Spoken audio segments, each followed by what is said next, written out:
everybody, greetings from Levelers. I'm Pooja this side here presenting you the episode 2 of the Get Real Talk series. Yes, Get Real is the mainstream of the Levelers organization. We as Levelers want to bring you the conversations based on life, journey, and to get inspired, moved, and generate the awareness among all the architects and design fraternity people. So today, with a second speaker, with a very bold and beautiful Aparna Ramesh, let's hear about a journey from being an architecture student to being a civil services officer. Yes, it's one extreme to one extreme. Let's hear more from her side. So we have Aparna Ramesh today, who is actually from Bangalore and currently residing in Gurugram, Haryana. She did an architecture degree in Nagpur and she also did her master's degree in CEPT University. What is interesting about her? Because she is an officer today. And before me telling anything, it's better to listen from her and only about what she is, who she is, from where did she come from, and what is she currently doing towards. Hello, Aparna. We're so happy to have you in a talk show. It's a great pleasure for having you here. Please tell us more about yourself. Hi, Anupuja. Thank you so much for inviting me. And it's such a lovely gesture. And I'm really happy to be here and record this talk show with you. So about myself, well, it's a little difficult to tell you where I'm from because growing up, I lived in 10 cities in 7 states across India. Okay. And in the 13 years of schooling I studied in 10 different schools. Oh so, well, my father was in a transferable job. And although we speak Kannada at home, I've lived in Tamil Nadu, Maharashtra, Andhra Pradesh, Gujarat, Haryana, and I've also worked in Delhi. So it's been quite a journey. And today I'm here because I secured All India rank 35 in the UPSC Civil Services Exam 2020. And I think this will guarantee me a spot in the Indian Administrative Services. Yeah. So I'm really looking forward to that. Firstly, hearty congratulations for getting selected in the interview and passing the examinations and everything. It's a great pleasure to have an architecture student who go from one stream to another and becoming an officer today. It's not an easy job. So now we have covered your schooling and architecture. So tell us more about your schooling, like architecture. When you joined architecture college, did you have in your mind that you'd be an officer one day? No, not at all. Actually, growing up, well, my father was a civil servant as well. And I really admired him for his work ethic, the kind of hours he put into his job, and his honesty and sincerity at job. But I never felt that I could be a civil servant myself. I was always a very creative child. I enjoyed drawing, writing, and also just traveling and exploring different cities. So I always wanted to be in a profession that could that would encourage me to do more of this. And so I had 2 choices when I was in class 12. One was design, and the second one was architecture. And well, my father was posted in Nagpur when I was in class 11 and 12. And so architecture clicked for me, and I joined Visvesvaraya National Institute of Technology, Nagpur, for my 5-year BArch degree. Okay, great. And during your college tenure, we also heard you won so many awards. For example, the Berkeley UG Prize and then the Wipro Prize. Can you just elaborate more about those prize gestures that you received during your UG tenure? Well, as an undergraduate, I always wanted to continue writing. And I knew that an architecture sort of provided me this new perspective or this new lens through which I could look at the things around me and the environment around me and write about it.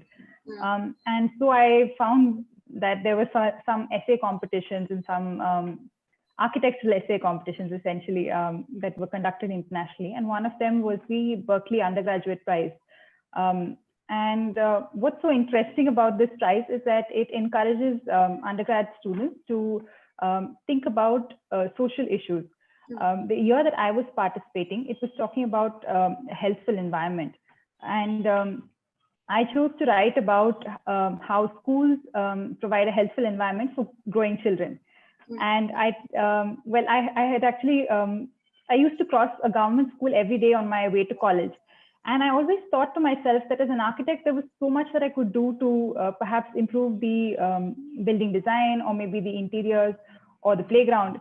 But there was never really an opportunity for me to think about it in depth or contribute to that school. So when I started looking at things that I could write about for the Berkeley Prize, the first thing that came to my mind was this same government school. Okay. And so I visited this school and I tried to understand what were the problems there, and from an architect's lens, what more could be done to improve the environment there and make it more child friendly.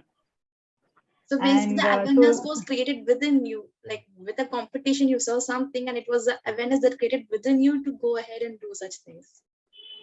Yeah, yes. I always felt that as architecture was something that could be used to improve the lives of people around us. It's not purely something that we do for ourselves, right?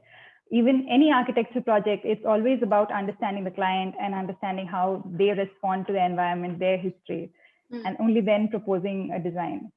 So I think this was also one more attempt in that direction. So it's a different kind of interpretation which you wanted to pull it out in a form of an essay for a competition which I had gone. Yeah. And you won it also. Yeah. That's the best part about it. Yeah. And the Wipro Earthian Prize, that was during my post-graduation. Okay. And yes, so the Azim Premji Foundation, they have a competition for students from colleges and schools. And they encourage you to take up research on any issue related to water, waste, or energy. I think those were the 3 themes the year that I participated. And well, I chose to study sustainability with regard to sustainable mobility, essentially. And we looked at how road accidents and have an intergenerational impact, essentially. So we tried to study the lives of people who have been impacted by road accidents, and how maybe an infrastructural flaw, something that is perhaps beyond the control of the everyday citizen. It's the responsibility of the government, essentially. But that has an intergenerational impact on the lives of everyday citizens.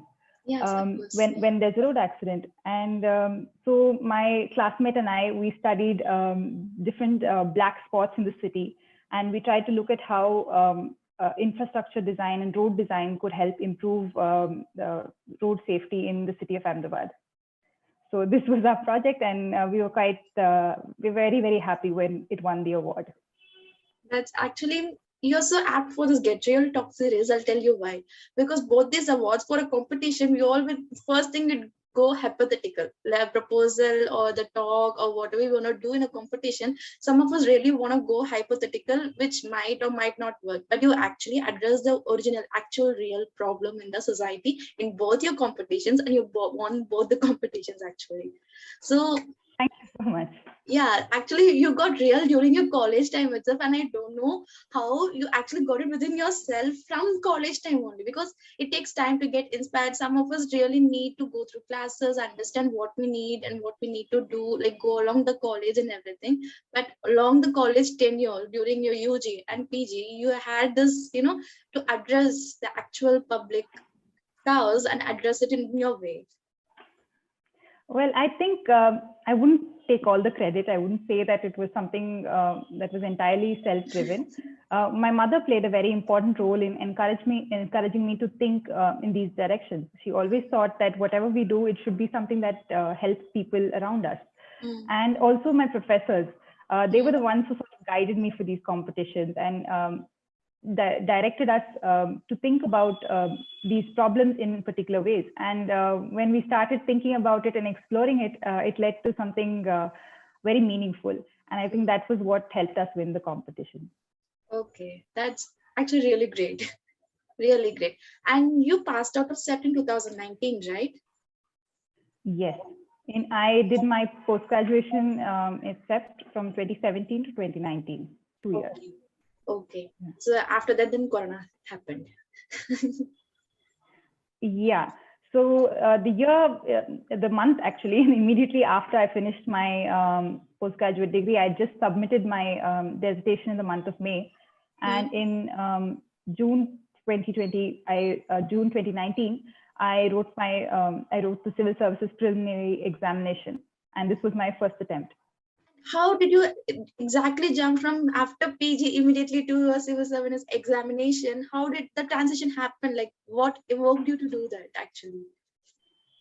Okay. Go give the examination within a month. Like literally, there was no break at all. College, then a month, then you're ready for the exam. Actually, if you're writing an exam, obviously there would have been preparations and everything before it. So you didn't have any time to take for yourself also. You just immediately gave your examination. So there's a spark which actually led you to do the examination immediately in one go.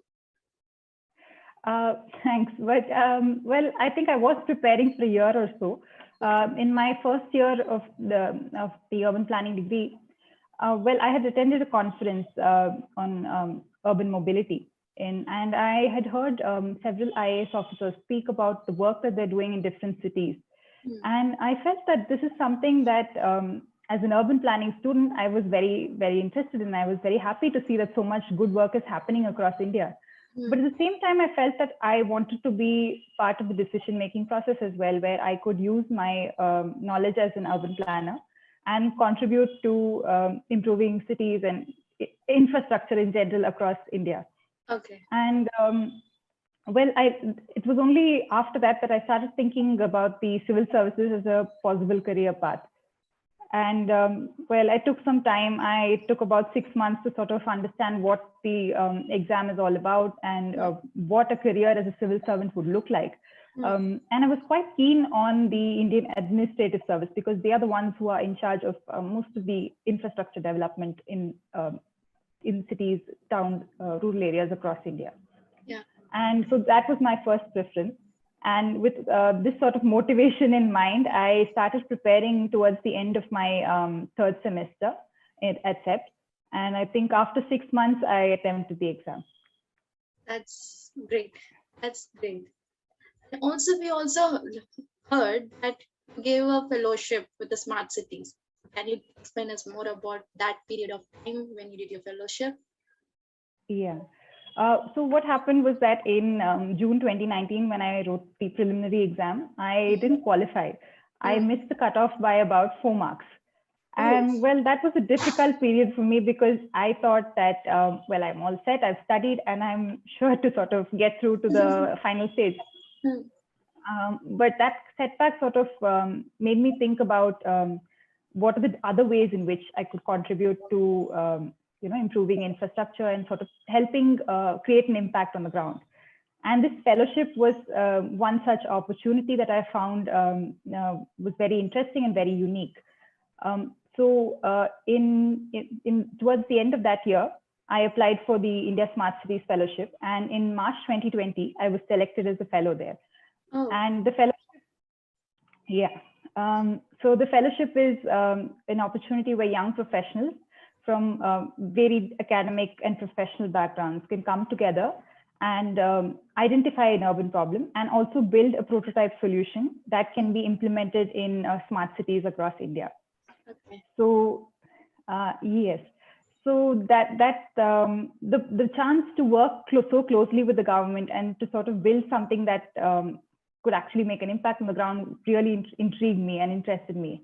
And so all of this had to be done within a short span of 12 months as well. Yeah. So yeah, I think it was very challenging, especially with COVID and having to work from home for the initial period, of 5 to 6 months before we could actually visit the cities. Okay. So I guess was the fellowship began that way. Focused on city, or is a typical prototype that which can be involved in any kind of city? Well, we had to pitch it to one city and get their buy-in to build a prototype. But the goal at the end of the day was to be a universal product that could be used in any city across India, that could help solve a particular problem in any city in India. Okay. So how did your civil services continue after the fellowship? Well, it happened alongside the fellowship. Okay. And so I was working 9 to 5, sometimes a longer than 5 p.m. job while I was studying for the civil services exam. And sort of midway through the fellowship in the month of October 2020, I wrote the preliminary exam again for the next year. Okay. And luckily that time I qualified, and I had my the main exam, which is the second stage of the civil services exam, in the month of January 2021. Okay. So again, I was working during that time, but luckily I was able to get some time off to study towards the end, a few weeks in the end. Okay. And I think that really gave me the final push, and I was able to score good marks in that exam as well.